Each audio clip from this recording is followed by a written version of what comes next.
Magandang hapon po sa ating lahat. Pwede bang palakpakan natin muli ang Lord? Wow! Ayan lang ba ang palakpak ng na-bless? Amen! Grabe, sobrang sarap magpuri sa Lord. Amen? Talagang lalo na pag alam niyo yan, pag alam niyo kumikilos ang Lord sa atin palagi. Amen? Paggising mo pa lang, pinagpala ka na ng Lord dahil nagising po tayo. Kaya napakasarap magpuri, napakasarap umiyak, napakasarap itaas ang mga kamay natin. Amen? Totoo ba? Sige nga, bago ako mag-umpisa, pwede bang kalabitin mo yung tatlong katabi mo ngayon at sabihin mo sa kanya, pagpalain ka ngayon araw. Okay, may nakikita akong first-timer, i-welcome natin. Hello po sa inyong lahat. Tatlo lang po, binabala ko kayong lahat, tatlo lang.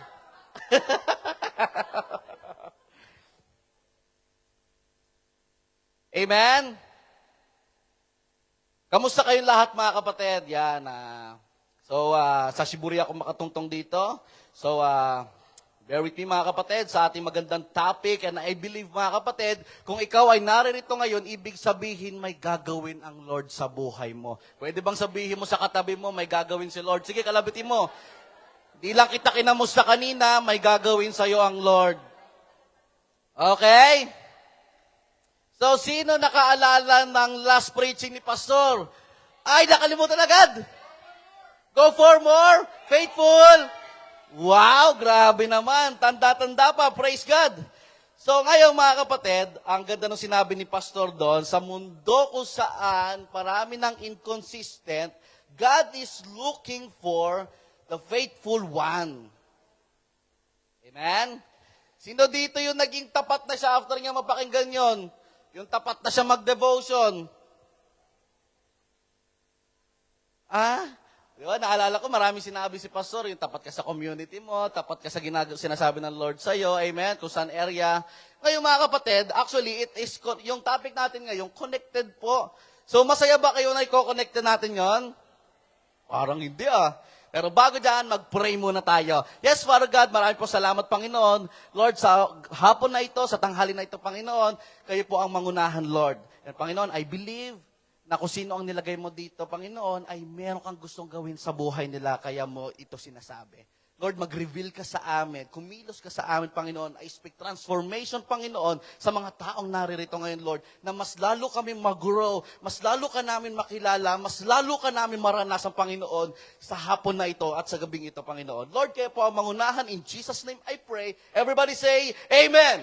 So, sisimulan natin ito sa salitang go for more ulit. Kasi ang tema natin for this year is go for... Wow, alam na alam nila, So, meron na kayang nangyari sa go for more na yan. Yan, sa dami natin na pag-usapan. Ngayon, ang Lord, dito ko nakita na napakahalaga nitong salitang ito dahil God is not just gusto niya na, kumbaga, mapuno tayo, kundi gusto ng Lord na maging mabunga din tayo. Gusto ng Lord na maging fruitful din tayo, hindi lang yung bastang mapuno ka ngayon. Yung iba napupuno pero hindi namumunga. Kaya nga natin na pag-uusapan yung go for more kasi this time mga kapatid, hindi ka napapayag ng normal ka lang. Hindi yung papayag na na hindi, ayoko na maging normal. Hindi abnormal hindi iba yon. Okay? Yung ibig sabihin dito na hindi, kumbaga lalagpasan mo na yung dati ikaw. Okay? Kung dati isa lang disciple mo, this time hindi ka papayag ng isa lang. Kung this time isa lang nadala mo ngayon, sa susunod na Sunday, hindi ka papayag ng isa lang. Yan, Kung this time, kung dati, ang nababasa mo na Bible is one verse a day, ang dindi mo, one verse a day ka lang, This time, magiging 2 verse a day ka na. Medyo dadagdagan mo na. Kasi go for more. Sabi mo sa katabi mo, go for more, pare. Okay? Dahil naghahanap ang Lord, okay, katulad ng pag-usapan natin last time, yung faithful na mag-serve sa Kanya, yung faithful dun sa salita niya. And alam niyo po ba mga kapatid, ang Lord, actually, nung pagtanggap natin kay Lord, may kaakibat po. Okay? May kaakibat po tayong gagawin. Ano yung gagawin natin? Naalala ko ang Lord, sabi niya, pumunta siya dito sa lupa, hindi para pagsilbihan, kundi silbi, to serve. Kaya nga, nang sa ganon, kung tayo ay kinreate din na ganon din po yung gagawin natin bilang mga worshiper ng Lord. We are saved to serve, mga kapatid. Kaya nga po, kung ang Lord ay tumitingin siya ng mga faithful one, naghahanap din po sa mga kapatid ng mga tao na gagawa din po ng pagsaserve or yung mission na tinatawag. Which is, ito yung pag-uusapan natin, you are called to harvest. Everybody say, harvest. Alam mo ba mga kapatid, tayo ay product lang din po ng pag-harvest ng iba. Someone meron nag-push sa'yo kung bakit ka naririto. Alam mo ba kung bakit ka nandirito? Kasi na-invite ka nung katabi mo. Tingnan mo katabi mo. Di ba na-invite ka nan? Ay, hindi ba? Joke lang. Okay? Meron someone na ginamit si Lord para ma-harvest po tayo. Kaya nag-give product lang din po tayo mga kapatid ng mga taong ginagamit ng Lord. Ngayon, nung tayo ay nakay Lord na, dapat ganito rin po yung gagawin natin. Mag-harvest din po tayo. Naalala ko mga kapatid, laging napag-uusapan po sa Japan na napakababa po ng Christianity dito sa Japan. Ayan ang nakakalungkot na senaryo.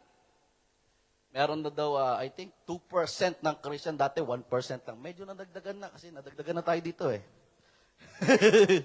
Kaya medyo nadagdagan na naging 2% ng mga kapatid. So, ibig sabihin, may 98% pa na dapat ma-harvest. Parang hindi sila masaya. Dapat meron pang ma-harvest. Yan. Kaya ngayon, mga kapatid, pag-aaralan natin, ano ba yung harvest na yan? Okay? So, sisimulan natin dito sa verse na ito. Sabi dito, ano ba yung sinasabi? When he saw the crowd, okay, hindi pa ito yung main ko, ito yung panimula ko lang mga kapatid, dahil ko-connecta ito sa main verse natin.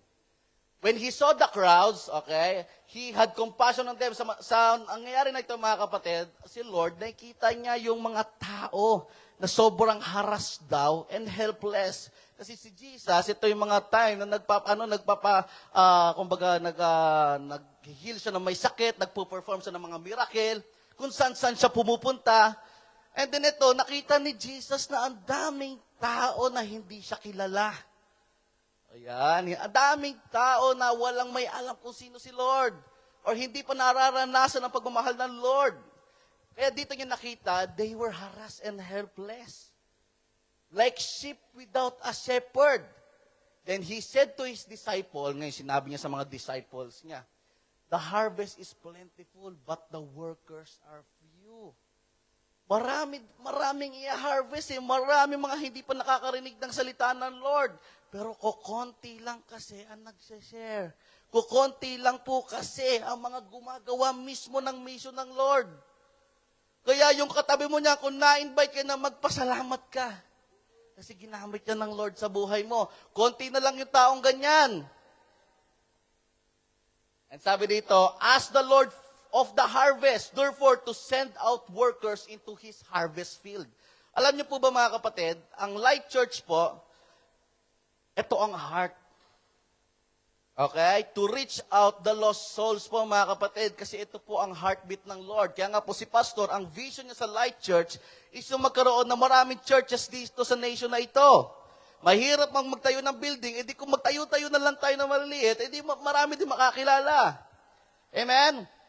Kaya ngayon mga kapatid, kasi ang Lord, naghahanap siya mga kapatid, ng mga taong mag-harvest. And I believe kung bakit natin ito pag-uusapan ngayon, dahil gustong sabihin ng Lord sa atin, sa Light Church, marami kayong i-harvest. Sabi mo sa katabi mo, marami kang i-harvest. But the problem is, there is a problem. Kala nyo ganun lang, ha? Mag-harvest ka. At merong problem, mga kapatid. Marami sa atin dito na, ito yung problem ng mga Christians po, mga kapatid, na may pagtawag ang Lord sa kanila, they experience the love of God, pero hindi nila ito sinishare sa iba. Ayan po. Kaya praise God kung nandito ka at mayroon nag-share po sa iyo. Amen? May ginamit ang Lord. So, ibig sabihin, ikaw na nandirito ngayon, may gagawin ka paglabas nito. Ngayon, yan ka ngayon, yari ka. May gagawin ka. Okay, ngayon, ito na. Pupunta tayo sa main verse. Ngayon, kung kulang daw ang workers, mag-pray daw kay Lord ng harvest and therefore to send out workers into His harvest field. Did you know, mga kapatid, na ang church ay ginawa ng Lord para maging fruitful? Everybody says fruitful. Bilula ko dun, ha? Kaya nga kung mapapansin nyo sa Bible, sa Book of Acts, yung mga early Christians there, mga kapatid, laging sinasabi doon, ang church nag-i-increase daily. Sa atin, isang taon, isa lang nadadagdag ata. Sa isang buwan, isa lang. Minsan nawawala pa. Ngayon, mga kapatid, what is the problem? Ano ba yung problem ng mga church ngayon na dapat natin madil? Ito po, mga kapatid. Ito ang pag-aaral natin. Paano ba natin i-harvest yan? Kung tayo ay tinawag na mag-harvest, so paano? Okay? Ito ang main verse. Yan. Sa susunod na chapter lang po, mga kapatid, yung kanina natin binasa sa Matthew 9, ayun yung huling sinasabi ng Lord sa mga disciple. And this time, kung konti nga ang mga workers, eto na. Sabi ng Lord, the following instruction. Okay, kausap niya Lord, pinagtipon niya mga disciple niya, pumunta ka dito Simon, pumunta ka dito Peter, pumunta ka dito Andrew, eto na. These 12 Jesus sent out with the following instruction. Okay, may gagawin tayo Marami tayong i-harvest, mga disciples. Sabi ni Jesus. Okay, magtipon kayo dito, ito ang instruction. Sino mahilig makinig ng instruction? Pag may binigay na instruction sa kanya ang Lord, sumusunod agad. Or ang leader niya. Amen? Ngayon, ganito rin po yung nangyayari sa kanila. Ang instruction, do not go among the Gentiles and enter any town ng Samaritans o mga disciples. Huwag muna kayo pupunta sa lugar ng mga Gentiles or sa mga lugar kung nasa mga Samaritan. Go rather to the lost sheep of Israel. Pag sinabi nga, go rather to the lost sheep of Israel, kasi mga kapatid, hindi muna nila kailangan pumunta ng malayo. Dito muna kasi marami pa dito. Okay? Parang sinasabi dito, kung ikaw ay taga-Tokyo, huwag mo munang hanapin yung mga taga-Okinawa, taga-Osaka. Ang layo nang hinahanap mo. Dito muna. Dito ka muna sa Tokyo. Yung iba, pupunta pa. Meron akong pamilya sa Israel. Nasa Australia sila. Dito muna. Ito yung sinasabi ng Lord, yung marireach out mo. Sabihin mo yung marireach out mo. Amen? As you go, proclaim this message. Yan. Habang ito yung sasabihin mo, i-proclaim mo itong mensahe na to. The kingdom of heaven has come near. Malapit na. Okay? Nabumubaan dito ang kalangitan. Heal the sick. Raise the dead.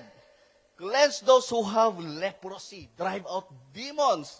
So, ang Lord talaga dito, mga kapatid, nag-e-expect siya sa lahat ng mga disciple na gagawa ng ganitong klaseng miracle din po. Dahil ang Lord, binigyan niya ng authority ang mga disciples. Kaya nga sabi ng Lord, I have given you the all authority of heaven and in earth. Sabi niya yan, to go and make disciple. Amen? And freely you have received, freely give. Amen? Libre mo lang din natanggap ito Kaya dapat libre mo din binibigay. Yung iba, pagkatapos matanggap, wala nang bigay-bigay. Amen? Pinagdamutan na. Pero ang Lord, naghahanap siya ng taong mag-harvest. Sabi mo sa katabi mo, ikaw yun. Ikaw ang mag-harvest. Hindi aksidente na nandirito ka, hindi pinilit na nandirito ka, maaring pilit ang dating sa'yo, pero ang plano ng Lord kasi ang nanaig sa buhay mo. Amen? So titingnan natin dito mga kapatid kung paano ba or ano ba yung call to harvest na ito. First, paano natin malalaman kung paano ba natin gagawin yung pag-harvest na yan? First, ang una natin gagawin mga kapatid, kung tayo ay tinawag ng Lord to harvest, unang-una, reach the lost souls po, mga kapatid. I-reach po natin yung mga lost. Ayan. Kalimitan po na problem ngayon ng mga church, dito sa Japan. Dito po madalas po natin mas hinihintay natin yung tao dumating sa church kaysa tayo yung mag-invite ng mga tao papunta sa church. When is the last time na talagang nag-invite ka, nag-share ka? Amen? Ayun po yung nagiging problem ngayon. Naalala ko, meron nga sinabi sa Bible, kung walang magpaparinig, paano yung mga makikinig? Kung walang nagsasabi, paano nila malalaman? nga ang church po, mga kapatid, tayo po na mga nakakilala kay Lord, tinawag po tayo ng Lord para i-preach ang salita niya. Pag sinabing to go, you need to do something, mga kapatid. You need to do effort, mga kapatid. You need to move forward, mga kapatid. Intentional po, para meron po tayong masyaran. Alala ko kaya nga sinabi po dito ng Lord, go rather, huwag ka muna pumunta sa malayo. Unahin mo yung lost sheep sa Israel, kung ibig sabihin, kung sino yung malapit sa circle mo.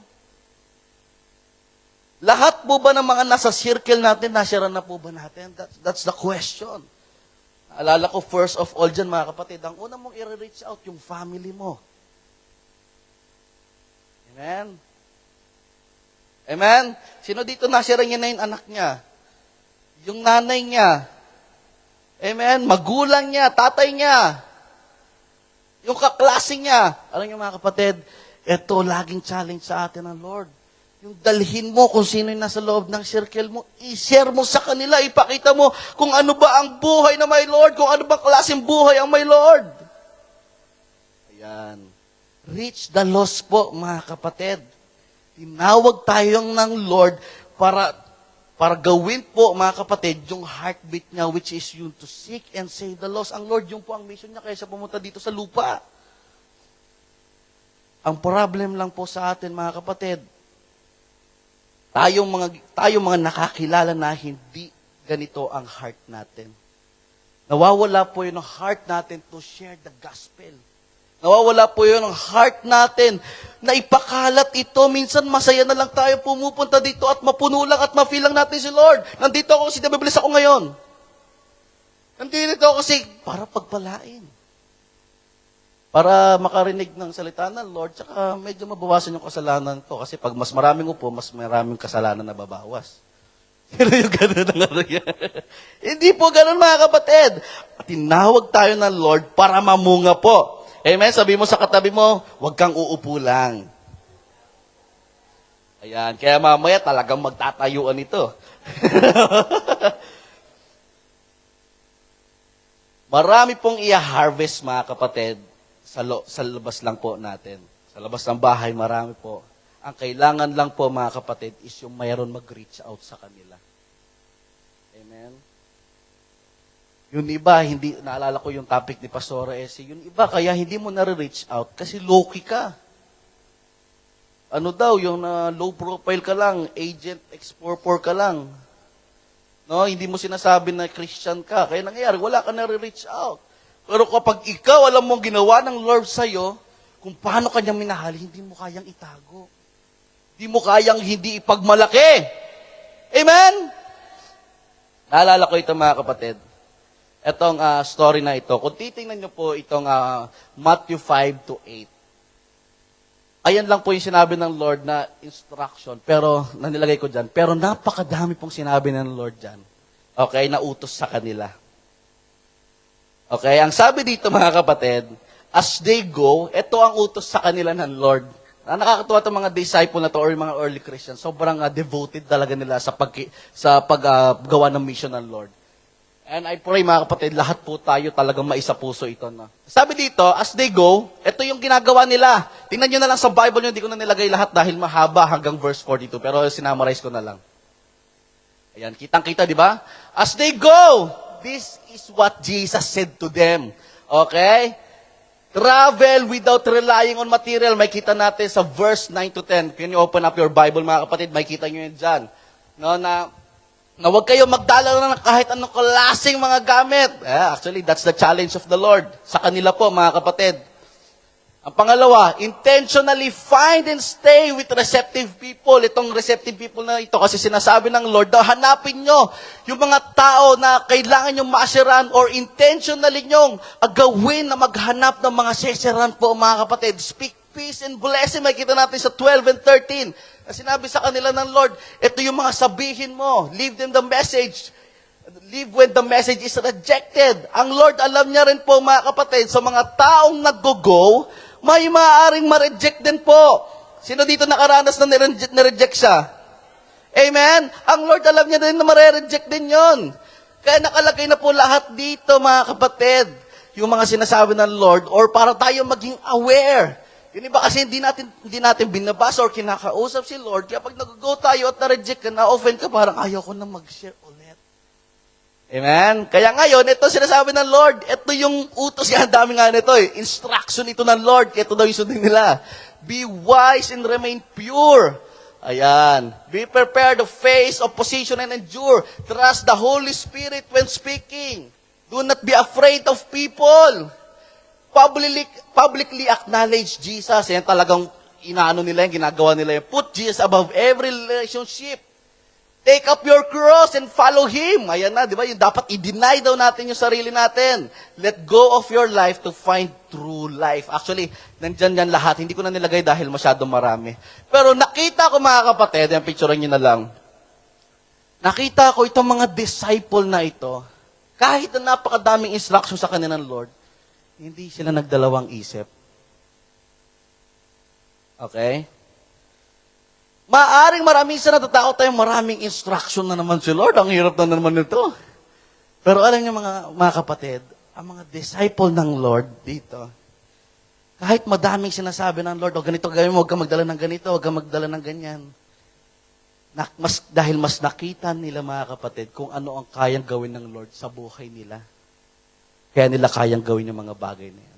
Kahit matakot man sila o kabahan sila sa tatahakin nila, mga kapatid, alam nila kung sino yung nagsabi na ito gawin mo. Kaya hindi sila matatakot kasi alam nila ang kayang gawin ng Lord sa buhay nila. Hello? Kaya natin gagawin yung mga bagay na hindi natin parang kaya kasi alam natin kaya ng Lord. Naalala ko ang topic po namin sa youth service kahapon, yung kaya pa rin ba natin sumunod kahit mahirap na? Yung blessed inconvenience. Yung kaya pa rin ba natin sumunod kay Lord kahit hindi mo na kaya? Kahit hopeless ka na, kahit parang ayaw mo na.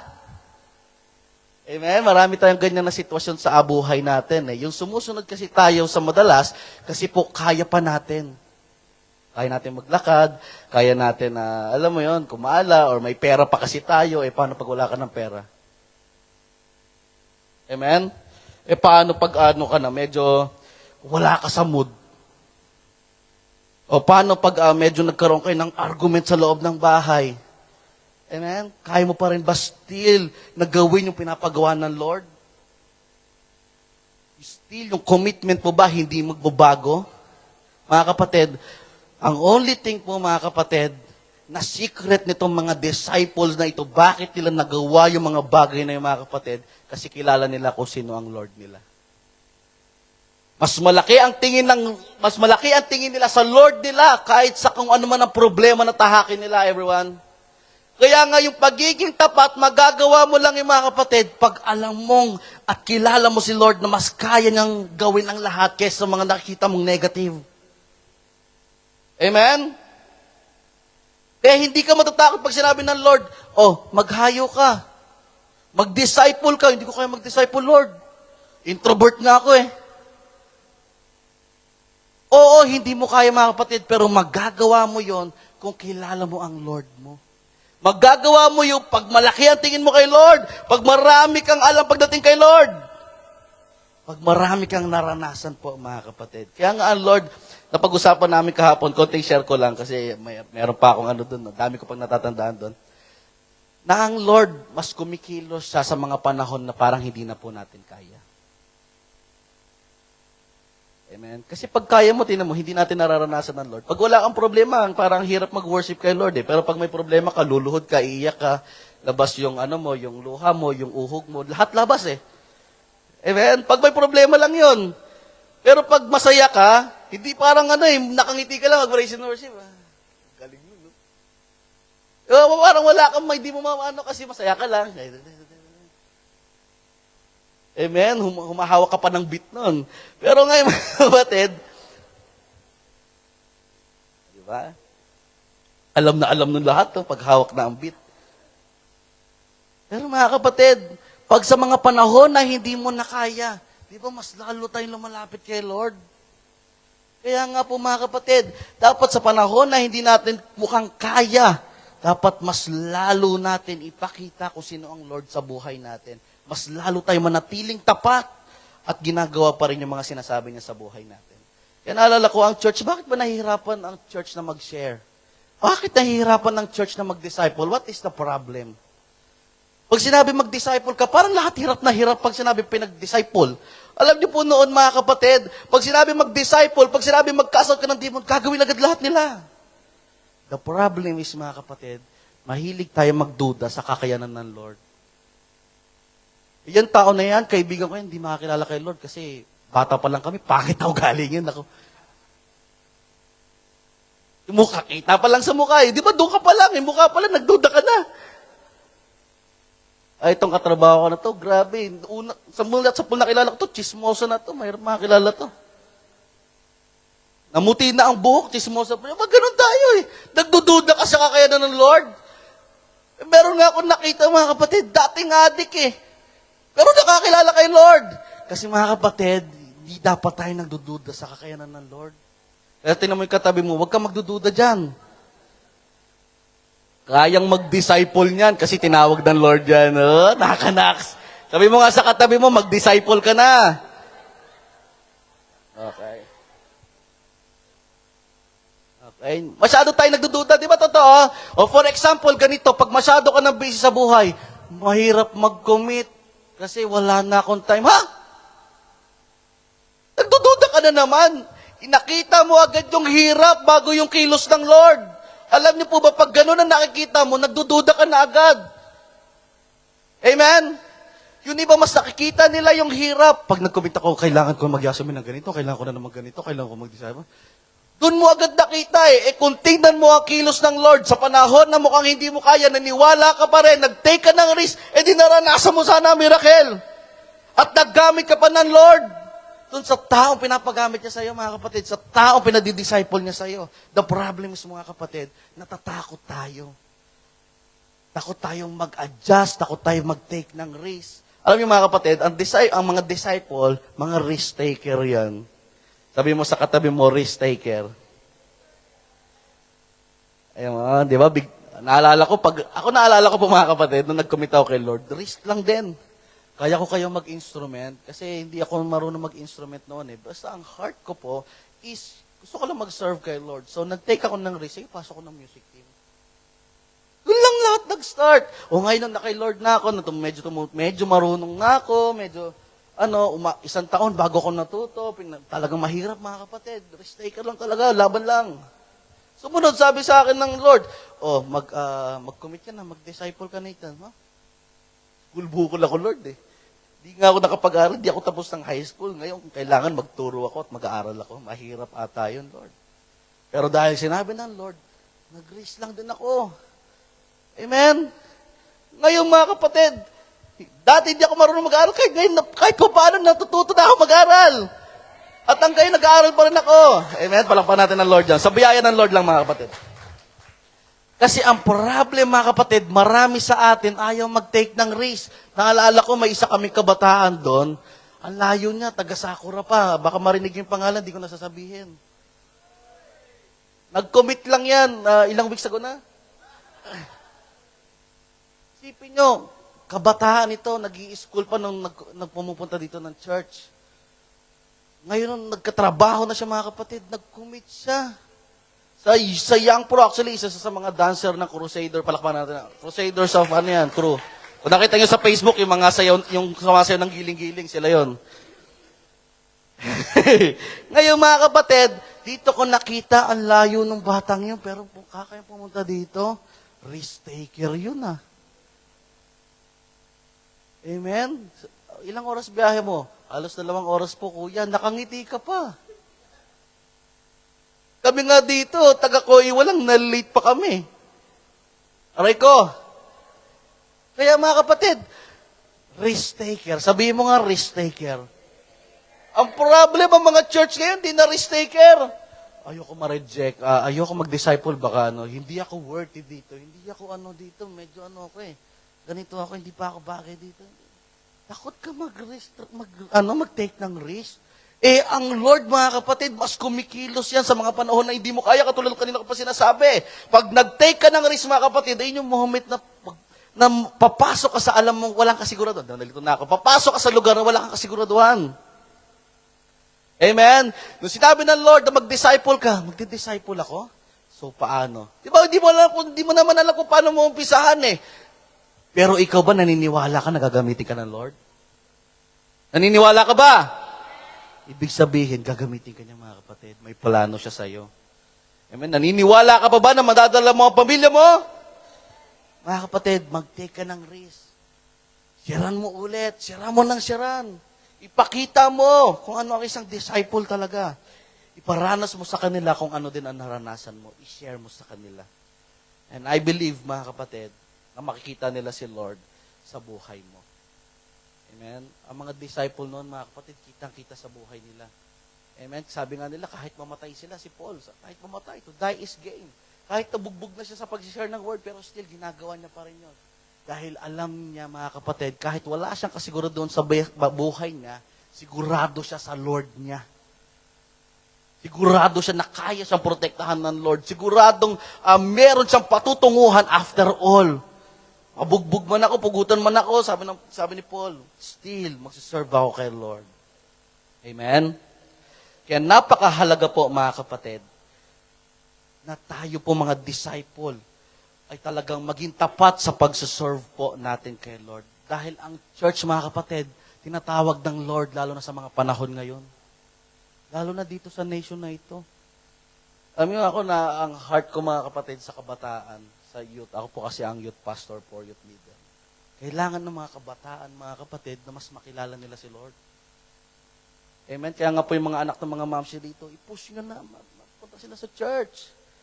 Kasi doon po lahat mag-i-start yun. Yung iba, nagsawa na kasi kakashare. Kaya hindi ka na nagsishare. Huwag mong hayaan na magsawa ka. Kaya nga sabi ng Lord, intentionally. Go. Mag-effort ka, i-push mo. Kasi ang Lord, tumitingin siya sa bunga natin. Amen? Hindi ka lang niya basta pupunuin ngayon araw, kundi pamumungahin ka niya. Amen? So next. Reveal the kingdom. So ang sabi po dito, mga kapatid, as you go, proclaim this message. The kingdom of heaven has come near. Ayan, no? Heal the sick, raise the dead, cleanse those who have leprosy, and drive out demon. Pag sinabi pong reveal, mga kapatid, is yung kumbaga, ipakita mo or to make visible. Okay? Yung nakikita. Kaya nga dito sinabi ng Lord, ito yung mga gawin mo kasi pag ito yung mga ginagawa mo, mga kapatid, makikita talaga sa'yo.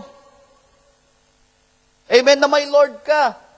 Amen, kaya nga si Pastor, ako nabibless ako sa mga tinatopic ni Pastor when it comes sa authority. Amen? Kasi once na naunawaan mo yung authority, mga kapatid, makikita ang Lord talaga sa life mo. Amen? Hindi lang dapat nila nakikita yung evidence. Okay? Kundi dapat nakikita sa buhay natin. Hindi lang dapat nila naririnig. Amen? Yung iba, puro boses. Pero kung gumalaw ka, parang di ka maunawaan. Amen? Yung iba, magaling sa boses lang. Pero wala sa action. Yung iba, magaling lang magsalita. Kaya ang problem, mga kapatid, diba meron tayong kasabihan, action speaks louder than words. Na meron na ako narinig na pastor, na ang sabi niya, meron daw, di ba, 4 na gospel book. Meron daw 5. Okay? Ang gospel book na 5 daw is yung buhay mo. Yung buhay natin. Ngayon, mga kapatid, kahit share ka ng share, kung hindi po nakikita sa life natin yun, wala. Gugulatin ko na kayo, wala. Sige, sabi mo nga sa katabi mo, wala. Kaya kung minsan, bakit walang nadi-disciple? Bakit wala tayong nasesharan? Bakit hindi natin sila madala? Bakit hindi makita si Lord sa buhay natin? Kasi wala. Wala kang action. Wala kang ginagawa. Puro kaupo. Amen. Sakit ng Kristiyano yan, yung hilig magpainit ng puwet. 2 hours upo, 2 hours makikinig dito. Pero pag uwi ng bahay, makikita mo kung ano-ano ginagawa, mga kapatid. Maraming mga kasalanan pa na tinatago sa buhay nila. Mga kapatid, ang mangyayari sa'yo doon, Nawala na talaga yung boses. Kasi mga kapatid, ang Lord, sabi din niya dito, dapat nakikita. Kaya nga, hindi lang ba sa salita, dapat nakikita sa buhay natin. Use the authority of the Lord, mga kapatid, na pinagkaloob niya sa atin. Binigay niya na sa atin ng authority para magawa itong mga bagay na to. Pero ano ba ang ginagawa natin? Amen. Alam niyo, magre-reveal minsan sa buhay natin yan. Sino dito yung prayerful? Prayerful. Amen. Pag prayerful ka, mga kapatid, magre-reveal yan sa buhay mo. Namumunga ka, nagpupray ka, Lord, pupunta ako dito, Panginoon, para pagsilbihan ka, Lord. May matutunan ako. Pag uwi ko, i-apply ko lahat yung mga matutunan ko. Amen. Pag prayerful ka, marami nagbabago sa buhay mo. Parang marami ka nare-realize. Kinakausap mo kasi lagi si Lord. Kaya nare-reveal yan, mga kapatid, eh. Amen. Yung may application after mo mag-pray. O kaya pag ikaw naging mapagmahal ka, sino dito mapagmahal? Amen. Yung totoo mapagmahal. Yun, di ba? Amen. Pag totoo mo pagmahal ka, mga kapatid, nagre-reveal sa'yo ang Lord. Kasi ang Lord, mapagmahal siya eh. Amen, yung mga pagpunta dito, talagang ngingitian mo talaga. Pagdating nila dito, i-disciple mo. Amen, nare-reveal ang Lord sa'yo. Pag uwi naman ng bahay, sisipain mo yung upuan. Hindi na nag-reveal na naman. Ang problem, mga kapatid, minsan nare-reveal dito lang sa loob ng church eh. Ay, ang ganda ng ngiti, ang ganda ng forma. Tingnan natin mamaya pag uwi ng bahay. Yun ang problem. At church nowadays, mga kapatid, they are not devoted sa pagtawag sa kanila ng Lord. Mas gusto lang nilang nakikinig sila, mas gusto lang napupuno sila, pero ayaw nilang i-share. Ayaw nilang tumulong, mga kapatid. Kaya nga dapat mag-reveal sa atin kung ano natutunan mo. Dapat lagi nagre-reveal. Ayun mga kapatid, every Sunday, minsan natatanong ko rin sa sarili ko, lahat pa ng sinasabi dito, natututunan ko. Sa loob ng reflection, na-apply ko kaya? Minsan i-evaluate kaya natin yung sarili natin, no? Yung natututunan natin dito sa Sunday, na-apply ko kaya? O sa loob ng cell group, sino dito may mga cell group? Taas ang kamay! Wow, lahat may cell group. Praise and palapakan natin ang Lord dyan.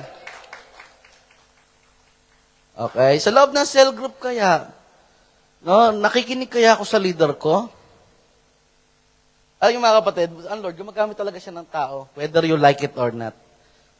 Amen? May mga ginagamit ang Lord sa buhay mo na tao. Nilagay niya dyan, especially ay mga cell group, no, sa cell leader mo.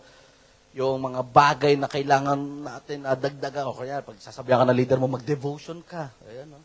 Eh, sa cell group talaga, dito talaga nagkakadikdikan tayo. Eh. Pero minsan ba tayo na-evaluate ba natin yung sarili natin na, Lord, marami pa ba ako natutunan dito, Lord, o hindi ko na masyado na-apply? Amen?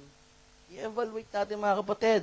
Kasi sayang yung mga papakinggan natin, mga kapatid, kung hindi nagre-reveal. Kaya kung minsan, kung hindi natin napapansin, ang dami na pakinggan, pero wala ka nararanasan ng miracle. Wala ka nararanasan na breakthrough sa buhay mo. Kung ano yung problema mo, way back noon, until now, yan pa rin ang problem mo. Alala ko, may na-share sa akin yung isang leader. Ang lagi daw problem nung tupa ng disciple is yung laging tinatamad. Sino dito mga laging tinatamad? Wala daw. Lord, sorry po. Lord, patawarin niyo po kami. Ngayon po mga kapatid, after 5 years, nag-evaluate ulit sila. Kamusta yung buhay mo? Kuya, tamad pa rin. Kailangan mo ng revelation, kapatid. Ano ang problem mo? Alam nyo, alam ba natin mga kapatid, ang talagang, ang kilos, yung kapangyarihan ng Lord po mga kapatid, mas lalong umi-effect yan sa buhay natin once na nagsasubmit tayo sa sinasabi talaga ng Lord sa buhay natin. Amen? Sa mga ginagamit niyang tao po sa atin. Kaya nga po, napakahalaga, kung gusto po natin may mabago sa buhay natin, makinig po tayo. Kaya nga ang Lord, di ba, mahilig siya magsabi sa atin na makinig ka, listen. Even yung faith na kukuha yan po sa pag-listen. Sabi mo sa katabi mo, listen. Yung iba dyan, listen pero nakapikit na. Listen. Huwag kang mag-listen na nakapikit para hawa mo na. Alam niyo mga kapatid, maraming nababagong buhay sa pakikinig. Kasi ang gusto ng Lord po sa ating mga disciple, mahilig po makinig. Makinig sa salita po niya. Amen. Yung maging sensitive sa voice niya. Kaya nga po tayo, alam niyo, biyaya ng Lord sa Light Church, may mga daily devotion po tayo. Ang mga cell group po natin, tinuturuan po natin magbasa ng Bible. Amen. Sino dito yung tinuturo sa kanya yung pagbabasa ng Bible sa cell group? Lahat po tayo tinuruan? Amen. Kung di kayo tinuturuan ng cell leader niyo, palitan na natin. Mga cell leader dyan, pag di kayo nagtuturo magbasa ng Bible, papalitan kayo. Kasi mga kapatid, tinuturuan tayo ng Lord kung paano pa mas lumalim sa Kanya. Kaya nga ang Light Church po, hindi religion ang tinuturo natin dito, kundi yung relationship, yun po ang pinupush natin. Yung relationship na mabuild mo kay Lord, kasi sa relationship na yun, doon nagkakaroon ng transformation. Doon po tayo nababago sa loob. Doon po natin nararanasan ng Lord. Kaya nga po sa Light Church, ay meron tayong daily devotion, meron tayong mga equipping, na kung saan may mga tayong mentoring, na kung saan natututo tayo mag-lead. But the problem is kung bakit iba-iba, okay, yung resulta, meron iba nag-grow, meron hindi. Kasi ang problem is hindi naman nakikinig lahat. Pare-parehas tayo napapakinggan, pare-parehas tayo ng binabasa, pare-parehas naman tayo ng Bible, pero merong problem. Kasi hindi tayo madalas makinig. Amen? Kaya ngayon mga kapatid, ang prayer kung ngayon sa bawat isa sa atin is lahat tayo ay talagang maging a good listener. Yan. Kasi mga kapatid, kapag mag-share na tayo, okay, magiging visible lang po, mga kapatid, ang message sa buhay natin pag ina-apply na po natin yung lahat ng sinasabi ng Lord sa buhay natin. Naniniwala ba kayo doon? Naalala ko sila pastora po, ang aking mga magulang. Sila po ang magulang ko. Ngayon, noon, hindi naman ako wala pa akong relationship kay Lord. Buong mga 18 years. Okay, 18 years old po nakilala kay Lord. Sa buong buhay ko ng 18 years, ang dami kong mga kalokohan na ginawa kasi hindi ko kilala si Lord. At ayoko ng Lord.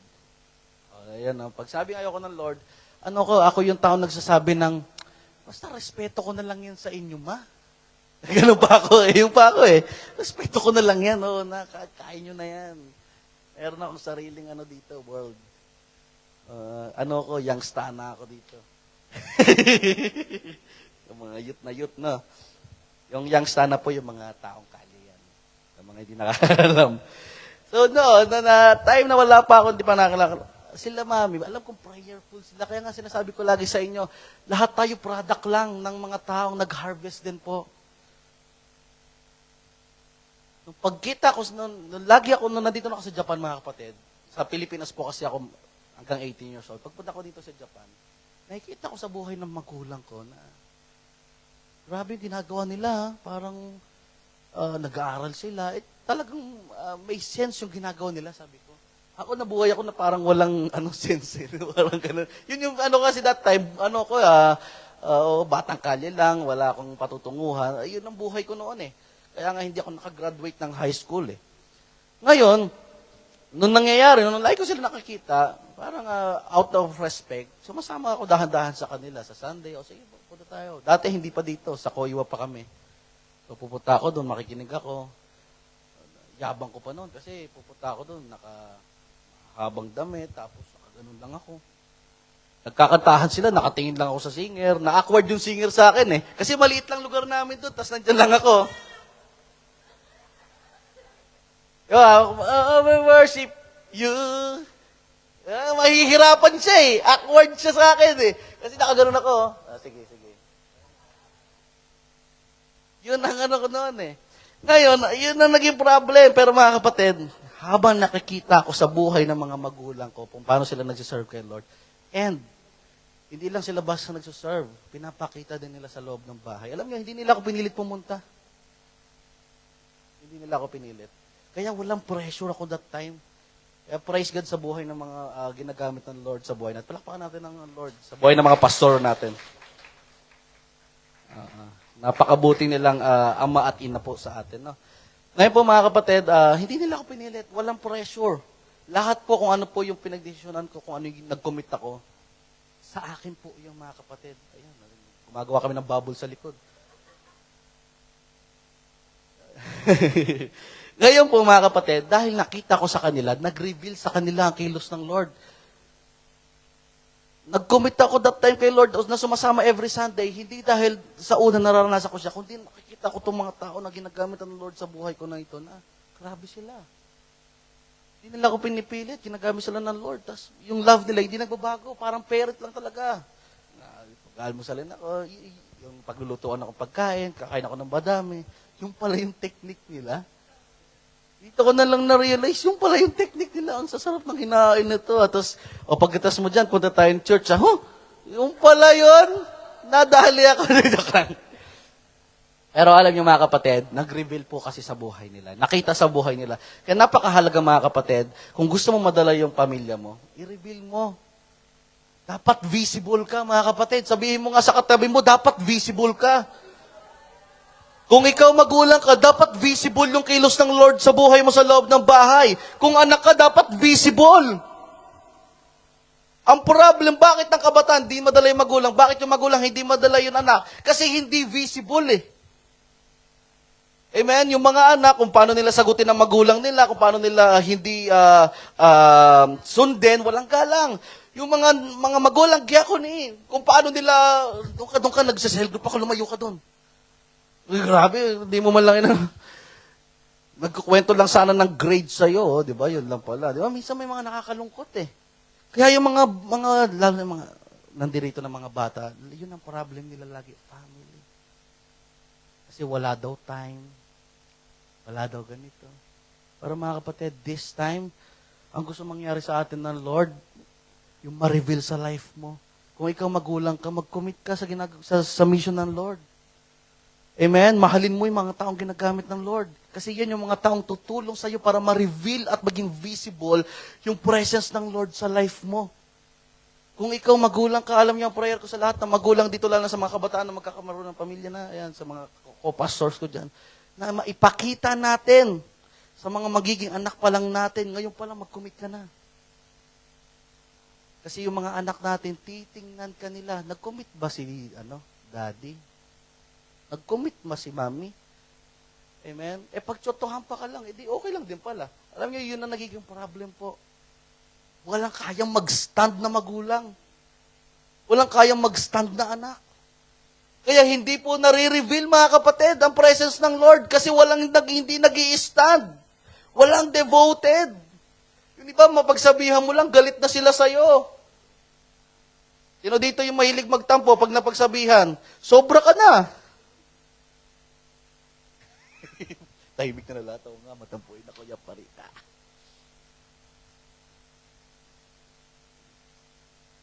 Kasi mga kapatid, sabi dito, the disciples were not only sent to announce the kingdom, but to demonstrate it. Kasi mga kapatid, makikita sa buhay mo. Kaya mahirap tayong maglingkod pag may mga tinatago tayong kasalanan. Hindi mo na de-demonstrate Kasi nafe-feel natin yung guilty, yung kinokondem mo sarili mo. Kaya lalong hindi magpuno yung katawan mo ng presence ng Lord kasi yun ang nararamdaman mo Why not ang prayer mo ngayon sa hapon na ito? Lord, alisin mo lahat ng kasalanan ko, yung mga hidden sin ko. Amen? Yung mga favorite, may favorite ka pa. Amen? O kaya ipag-pray mo ngayon sa hapon na ito na Lord, ipakita sa akin kung ako magulang, Lord, tulungan mo ako, Panginoon, na mag-take ako ng risk. Amen? Mga kapatid, ang Lord, ito yung mga hinahanap niya ngayon kasi marami kang i-harvest. Marami tayong ina-harvest dito sa Japan. Kaso mga kapatid, nagkakaroon ng problem ang church. Kasi hindi lang naunawaan mga kapatid na may kailangan pala silang gawin. Kaya this time mga kapatid, talagang ipupush ko kayo na gawin ito dahil may pagtawag ang Lord sa atin. Sabi mo sa katabi mo, tinatawag ka na ng Lord. Kasi marami tayong i-harvest. Alam niyo mga kapatid, may kita natin sooner or later, once na ganito po yung pinapamuhay natin, magugulat ka kasama mo mag-worship yung anak mo. Kasama mo mag-worship yung magulang mo. Kasama mo mag-worship yung mga kaklase mo sa school. Kasama mo mag-worship yung mga dating kaibigan mo, chismosa din. Nag-worship na kayo. Oh, there's something wrong. Bagong-bago ka na, mga kapatid. Kaya nakaka-bless ka na. At last, release the blessing. Sabi dito sa pinakahuli, freely you have received, freely give.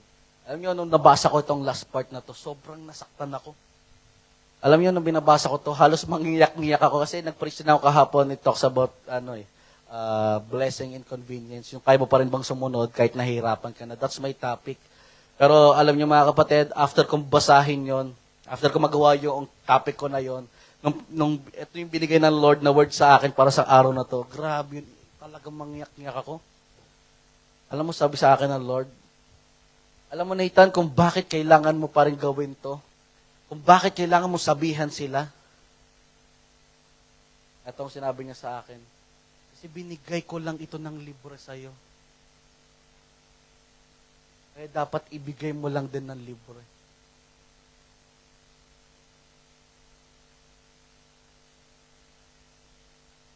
Yung naranasan mong love kay Lord, mga kapatid, binigay lang po ng libre yan.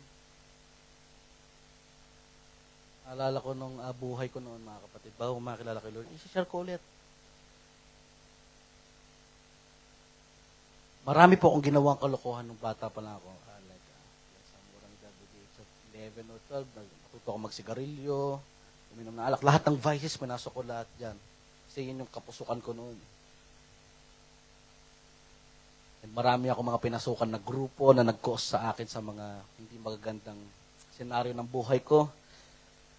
And then from there, mga kapatid, nung tinawag ako ng Lord dito sa Japan, and then na-encounter ko siya, pumunta ako sa Japan na February yon, and na-encounter ko ang Lord ng by August baptism. So, ini-invite ko kayo sa baptism sa August 5th. Mamaya pa pala yun.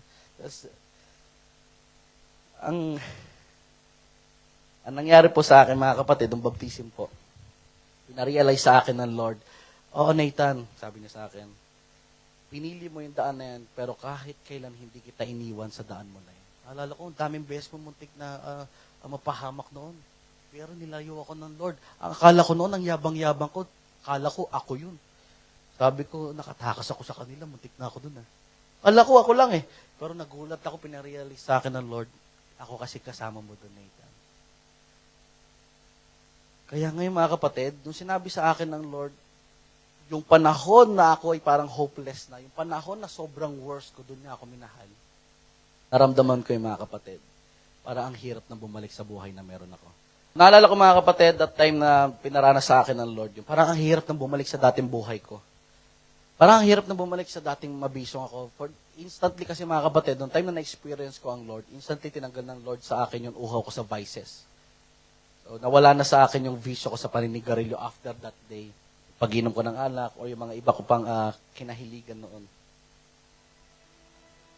Dito ko nakita ang Lord, grabe siya magmahal.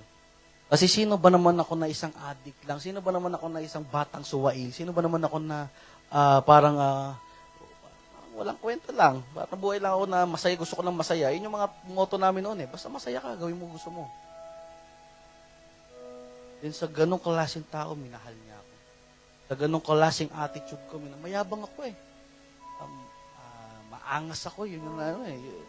Hindi naman kita ba sa mga ko? Konti na lang kasi medyo ano pa eh, busog. Pero yun ang buhay ko po noon mga kapatid. Kaya nung sinabi sa akin, Nathan, gagamitin kita sa mga kabataan. I-share mo sa kanila yung naranasan mo ngayon. Yun ang sinabi sa akin ng Lord. E nung sinabi niya sa akin yun, hindi madali sa akin yun eh.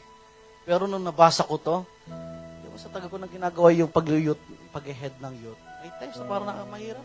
Pagod din ako. This time, magpapakasal na kami. Marami ko baga busy na. Magpapakasal na po ako. Ina-announce ko na po. Ayan. Ayan po ang aking ano. Malapit na. So, meron po kaming house blessing sa ano. Ina-announce bigla. Surprise pa pala, sabi ni Tita Neri, surprise po. So, ayan. Happy birthday, shout out. so, mga kapatid, ito ko nakita na hindi naman talaga madaling mag-serve kay Lord. Sino nadadalian? Wala. O, tanongin mo katabi mo nagsiserve, hindi madali. Pero alam niya, may pagtao siya kay Lord, kaya nagagawa. Hindi mo kahit napapagod yan, nakangiti yan. Kaya nga may blessing sa mga taong masunurin. May blessing. Sige, palakpakan natin si Lord. Ang akala kasi ng iba, mahirap lang, pero hindi. Meron ako, Lord, sa buhay, bakit ako mahihirapan? Ako nga school bukol eh. Pero nag-aaral ako, bakit? May Lord na ako eh. Minahal niya ako sa panahon na hindi ako mahal-mahal. Then sino ako para hindi ko i-preach ito? Hindi ko sabihin sa mga kabataan itong message na ito, na mahal kayo ng Lord. Kung ano ka man sa nakaraan, kung ano ka man ngayon, mahal ka ng Lord. Mahal ka ng Lord kahit nag-addict ka. Mahal ka ng Lord kahit nagmahal ka ng may nagmamahal pa doon sa taong yon. Ay, wrong relationship na lang. Ang hirap banggitin, baka may masaktan. Mahal ka ng Lord kung kahit ano ka pa. Kaya nga mga kapatid, maging risk taker ka. Kung kailangan mong umalis dyan sa relationship na yan, then do it. Umali na. Kung ang kasalanan na yun na naghahadlang pa rin sa'yo sa pagsunod mo kay Lord, kung bakit hindi mag-reveal sa'yo ang Lord, tanggalin mo na yan. I-break mo sa oras na ito. Lord, di ako alis dito na hindi ko ito mabibreak. Ayan, mga hidden sin na yan. Kasi kaya hindi mag-reveal kasi ang dami tinatago eh.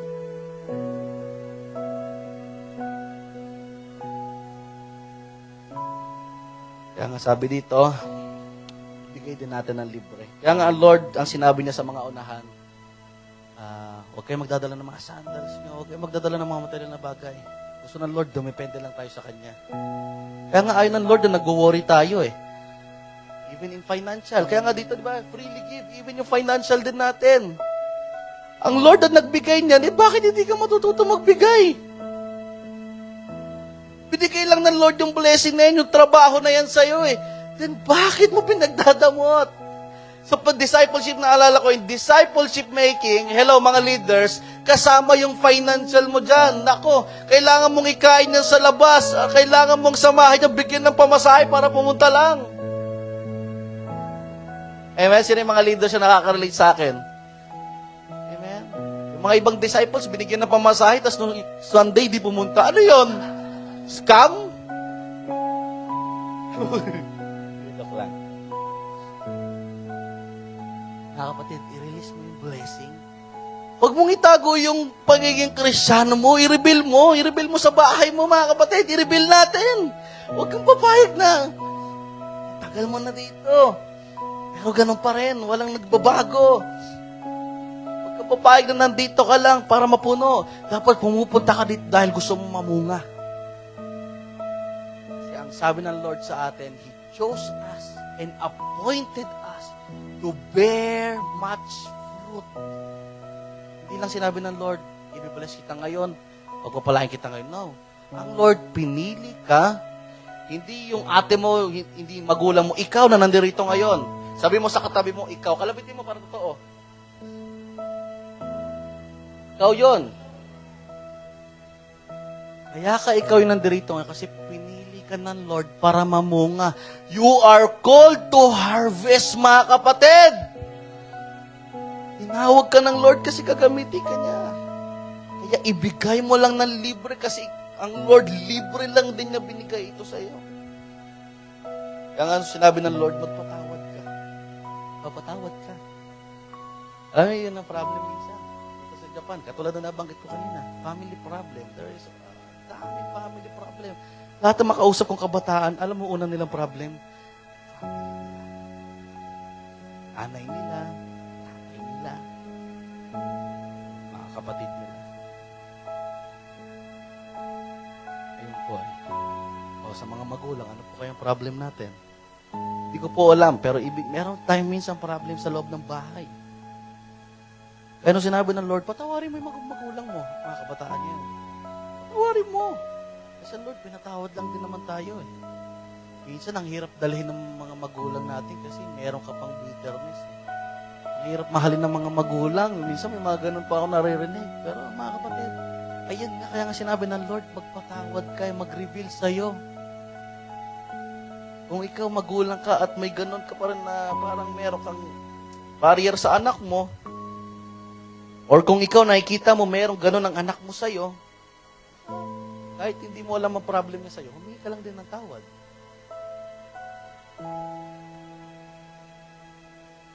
Amen? Di man natin alam ang nagawa natin, pero hingan mo pa rin ang tawad. Baka kasi meron. Kaya hindi mo madala. So sinabi ng Lord, love, magmahal ka. Mahalin mo yung kaaway mo. Yung mga nakagawa sa'yo ng hindi maganda, mahalin mo pa rin. Lalo na kung pamilya mo. Kasi sabi ng Lord, unahin mo yung lost sheep sa Israel. Huwag ka muna pumunta sa malayo. First of all, ayusin mo yung family mo. Maraming church, mga kapatid, na ang problem nila, sila lang ang pumupunta, hindi nila kasama ang family nila. Ang breakthrough ng church, mga kapatid, nasa family. Tingnan mo, lahat tayo, bitbitin yung pamilya nyo dito. Baka hindi tayo magkasya dito. Amen? Pero hindi nyo na nakikita siguro yun. Kasi may duda na eh. Hindi na nare-reveal siguro yun kasi duda ka na. Pero kung titingnan mo, kung mas malaki ang Lord mo sa buhay mo, mawawala yung pagdududa eh. Kasi mas napapalitan ng kilos ng Lord. Alam ko, Lord, kikilos ka. Papakumbaba ako kasi kikilos ka eh. So sorry ako kahit wala naman ako talagang nagawa. At least sorry ka. O di ba? Ang tulong mo doon?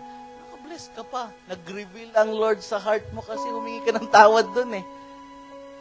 Alam niyo, minsan yung word na sorry, sobrang effective yan. Pero bihira lang banggitin.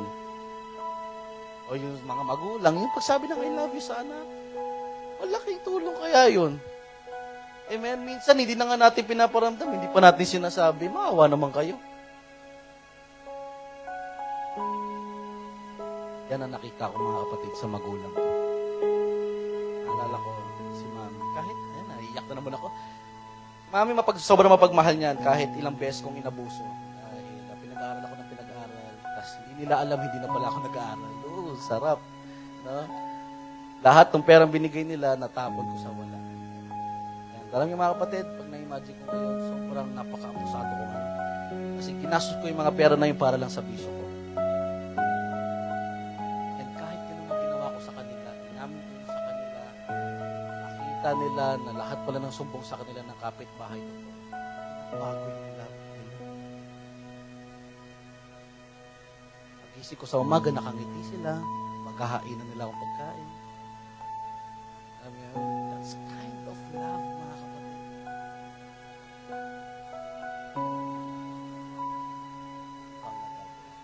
Kaya nga, mga kapatid, matuto ka magmahal. I-share mo yung truth. Yung truth na naunawaan mo, i-share mo yun. Pagkapapayag na dito lang sa'yo pero hindi nagre-reveal. Share mo. Kaya nga tayo tinuturuan tayo dito na mag-share ng tama. Amen? Sa loob ng cell group, tinuturuan ka. Di ba? Minsan pinagpa-facilitate ka pero tanggi ka ng tanggi. Nahihirapan ko tuloy magturo eh. Mga kapatid, subukan mo. Kung sabi mo sa leader mo, magtuturo ko ngayon, magpa-facilitate ako. Matututo ka na mag-share ng truth niyan. Amen?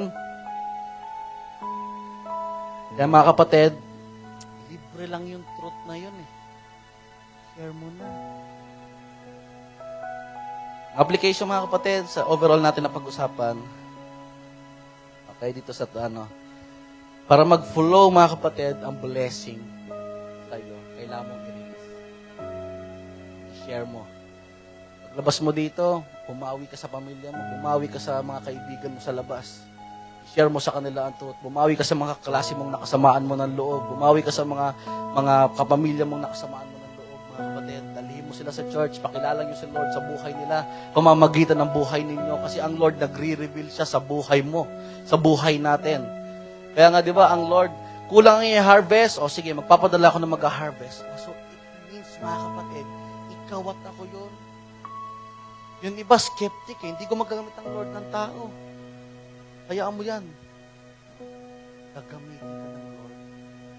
Kasi yan, sabi dito, kung tayo ay tinawag ng Lord to harvest, ito yung mga dapat natin gawin. Reach the lost, i-reveal natin yung kingdom at i-release natin yung blessing. Amen. Pwede bang tumayo tayong lahat as we pray? Sino marami natutunan ngayon? Woo! Masakit ba? Sige, palakpakan natin ang Lord. Amen. Pag nasasaktan ka, ibig sabihin, tinatouch ka ng Lord. Wow, grabe ka talaga, Lord. Napaka-buti mo sa amin. Nasasaktan pa kami. Alam niyo, pag hindi ka na nasasaktan, may problema ka na. Okay? Sa salita ng Lord, hindi sa mami, may manakit sa'yo dyan. Pag-pray natin yung mga kapatid, yung mga dapat natin gawin. Okay ba yun? So kanina, katulad ng sinabi ko sa inyo, i-evaluate mo yung sarili mo, i-evaluate natin. Pangalawa, ipag-pray natin. What is the problem? Anong problem ko? Kasi ang dami ng problem ngayon ng church. Katulad ng paulit-ulit ko pang binabanggit sa inyo kanina. Ang Lord, He is looking faithful one, sa faithful na kaya mag-serve sa Kanya, sa naghumahanap ang Lord sa taong magiging firm sa Kanyang mission. Marami nandito rito sa loob ng church na hindi nila hawak ang mission. Hindi nila ine-embrace yung pagtawag ng Lord. Kaya marami hindi nakakaranas.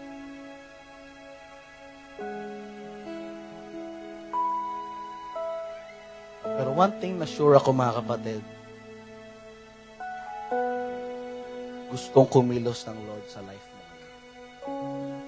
Sure ako mga kapatid, kasi ikaw ang dinala niya dito. Hindi aksidente kung ikaw ay first timer at narinig mo to. Ibig sabihin, ngayon pa lang, pinapamison ka na ng Lord. Uy, first time ko dito, disciple agad.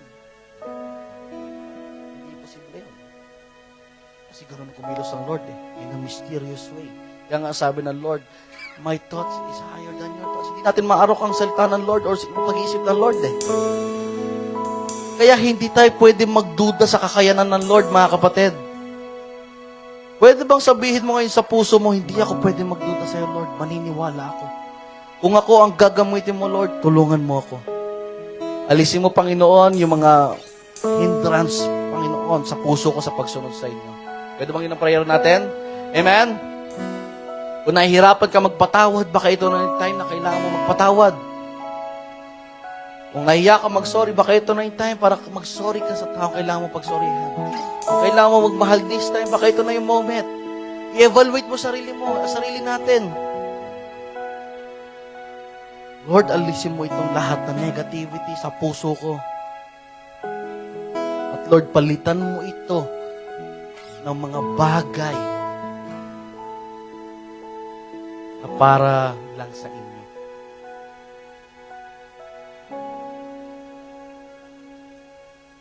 Pipikit natin ang mga mata natin. Yes, Father God, I pray, Panginoon, sa lahat na nandito ngayon sa Light Church. Lord, hindi aksidente na narinig nila ang salitang ito, Panginoon. Kaya, Panginoon, mag-reveal ka sa buhay namin right now, Panginoon, in the name of Jesus, for all of us. Panginoon, punuin mo kami. Kung may mga ibang napagod na Panginoon, Lord, bigyan niyo po kami ulit ng kalakasan. Kalakasan na kahit kailanman hindi na mapapagod muli. Kung kami naman ay uhaw, Panginoon, Lord, punuin mo kami. Bigyan mo kami ng tubig na galing sa inyo, Panginoon.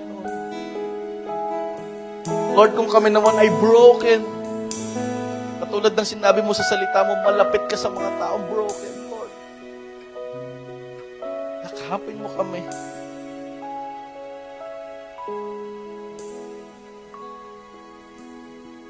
Lord, lahat na natutunan namin this time, Panginoon, I pray na maunawaan namin ito lahat. Give us a humble heart, a teachable heart, Panginoon, yung pusong masunurin, yung pusong nakikinig, yung pusong nagpapasakop. Lord, hindi namin kaya kung wala ka. Lord, hindi kaya ng tao kung wala ka, Panginoon. Lord, gamitin mo kami sa pamilya namin. Lord, paano na lang kung hindi ka nila makilala? Paano na lang, Lord, kung hindi ka nila maranasan? Lord, tulungan mo ako na maging better. Tulungan mo ako maging disciple, Panginoon. Tulungan mo ako kung paano magmahal ng katulad mo.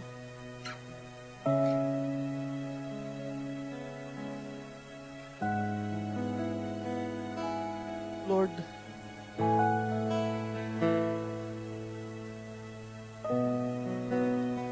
I pray, Panginoon, I speak life, Panginoon, sa mga tao nandirito ngayon, Lord. I speak blessing, I speak transformation, Panginoon, Lord. Maraming magbabagong buhay, Panginoon. Maraming magiging great leaders po dito, Panginoon. Maraming i-harvest yung mga taong nandirito ngayon, Panginoon, Lord. Ibaba mo, Panginoon, ang blessing. Lord, patawarin mo kami kung sa mahabang panahon hindi namin na-share yung salita mo, yung pagmamahal mo sa amin. Lord, sino ba kami para hindi i-share ito? Lord, sino ba kami para hindi ipagmalaki yung ginawa mo sa buhay namin? Sino ba kami, Lord, para hindi ka namin bigyang papurihan sa buhay namin?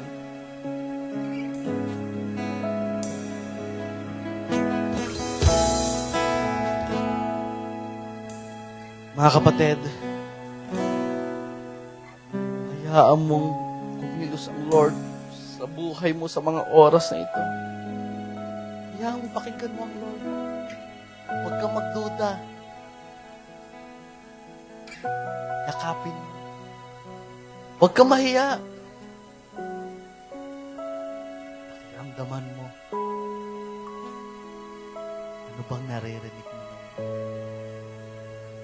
Dahil may sinasabi sa'yo ang may binubulong sa'yo.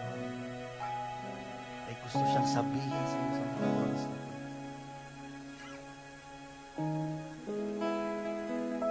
Mga kapatid, ito yung moment. Ikaw din, magsabi ka kay Lord. Saan ka man nahihirapan? Ano ba ang problem?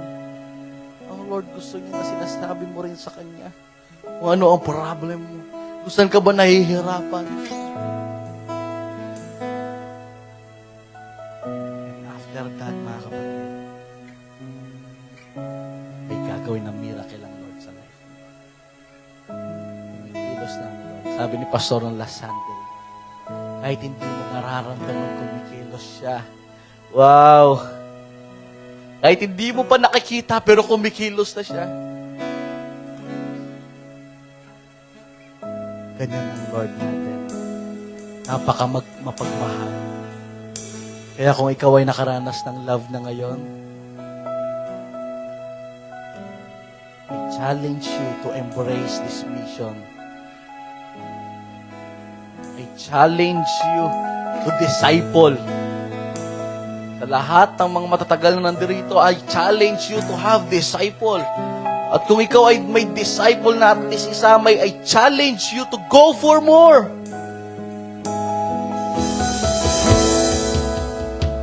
Alam niyo, problem mga kapatid, maraming disciple or mga nagdi-disciple na hindi nila china-challenge ang disciple nila para gawin itong mission na ito.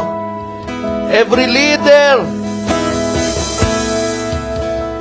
every pastor must have a disciple because disciple creates disciple.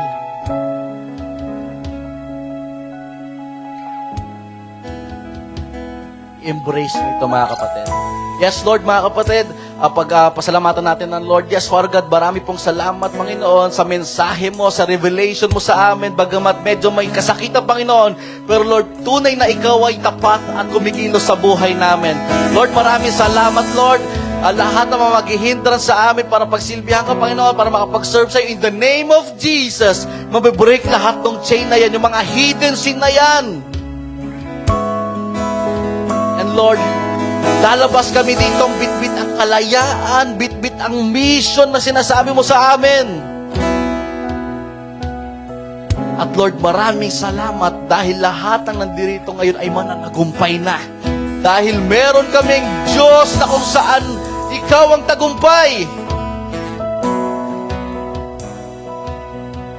Na Ikaw ang victory dahil hindi mo alam ang matalo, Lord. Katulad ng sinasabi mo. Kaya Panginoon, thank you so much. Thank you for the refresh revelation. Kayo po mangunahan sa buong service na ito. The mighty name of Jesus. And everybody say, Amen then, Amen. Talakpakan natin ang Lord.